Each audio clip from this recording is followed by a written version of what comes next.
Heyo there, Groovy Fox here. And today we're coming at you with a quick review for Scary Stories to Tell in the Dark. The horror film based on the Scary Story anthology intended for children that was released in the 1980s.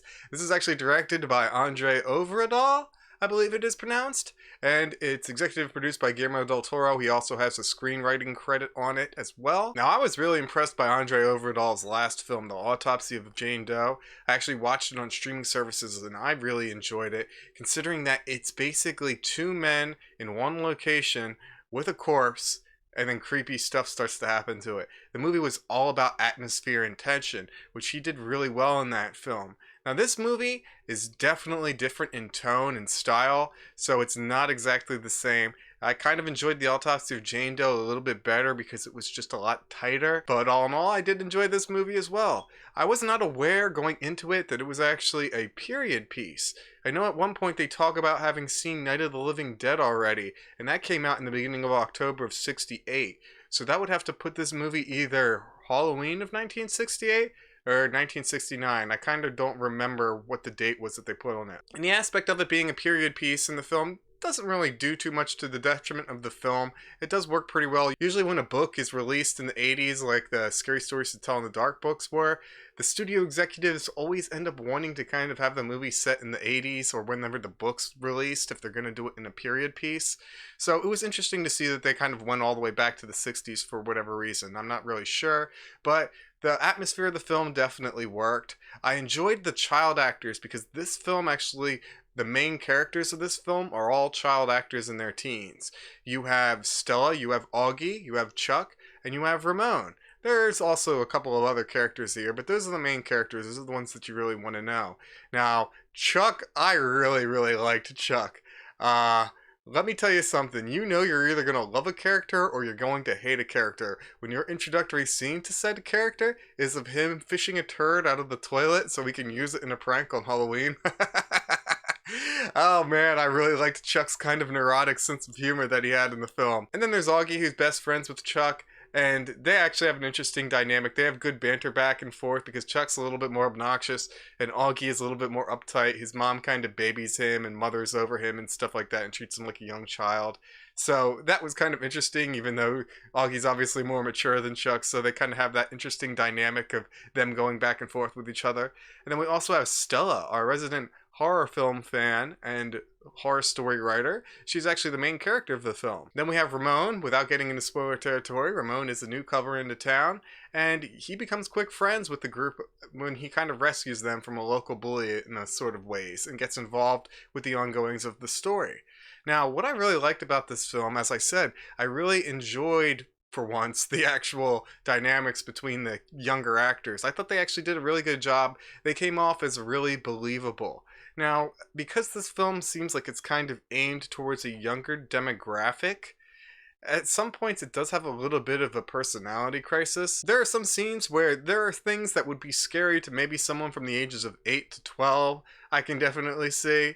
But then there are some scenes in there that are way more intense. If there are scenes that would be scary to somebody in that early teen range, and they're not introduced to horror and are used to seeing these kinds of movies, there are some scenes in this movie that would just absolutely make them crap their pants. Now, as for the characters of the films and the scenes involving the scary stories, I would say that half of them aren't that scary.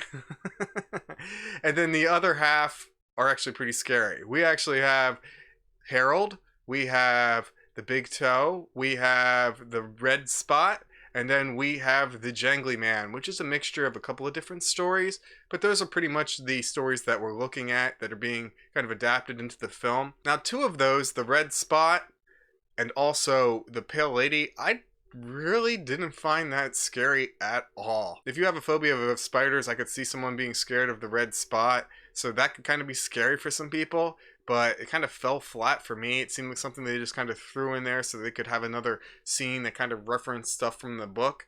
Then there's also the Pale Lady.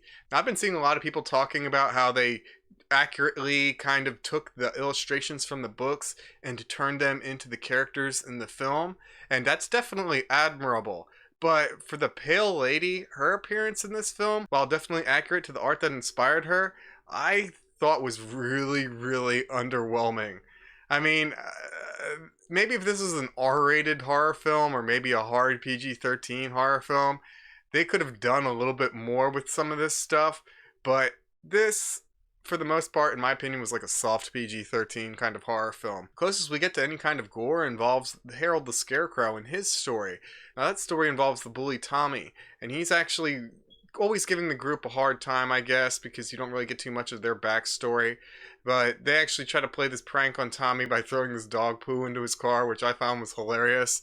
So then he ends up chasing them into the old house and kind of locking them, and that's where they find the scary storybook. Now, since Tommy is a heel, that means that Tommy obviously has to be the first victim of the story, and the one that probably has the most gruesome outcome.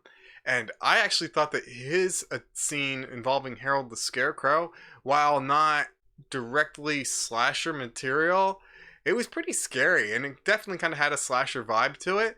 And the way that they carried out his kind of death scene, I thought it was actually done really, really well. I really liked the fact that they went and instead of actually using blood, that they actually used the straw.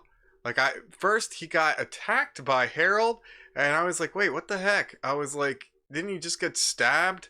And I'm like, what's that? I was like, is that straw coming out of him? And like, instead of bleeding and spitting up blood, he starts like spitting up straw. And then in retrospective, I was kind of thinking about it after the scene was over, and I was like, that was pretty intense, right? Like, that's something that would probably scare. So if you're scared of the spider and scared of the Pale Lady coming up to give you a hug, not even doing anything to you, the Harold scene would definitely probably scare someone's pants off, right? And then we have the Jangly Man.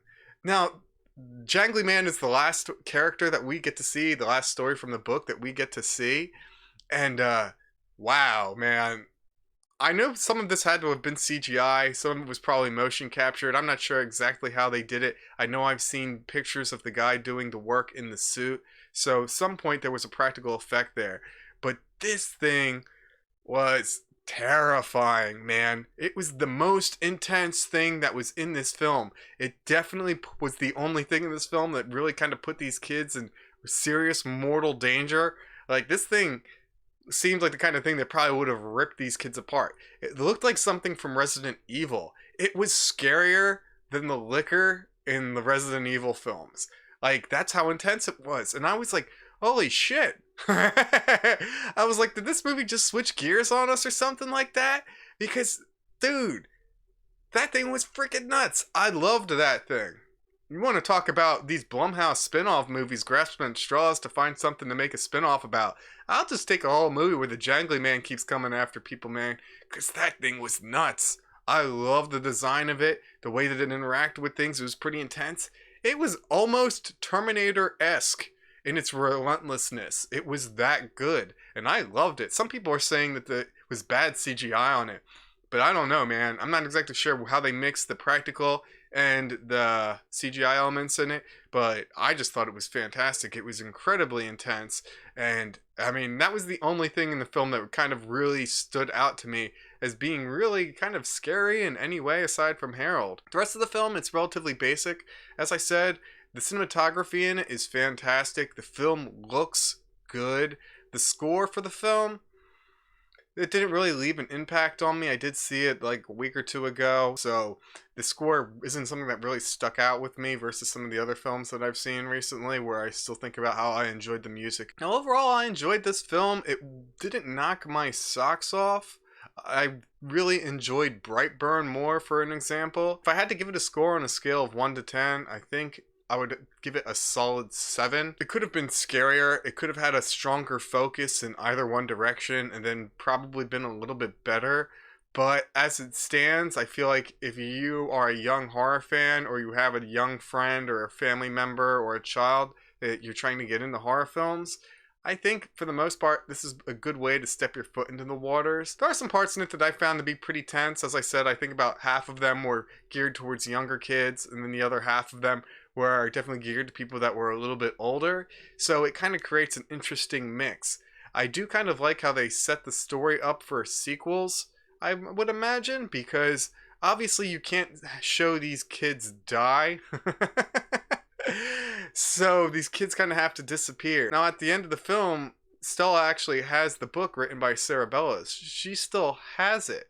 And they've already proved that she can kind of change things by writing stuff into the book.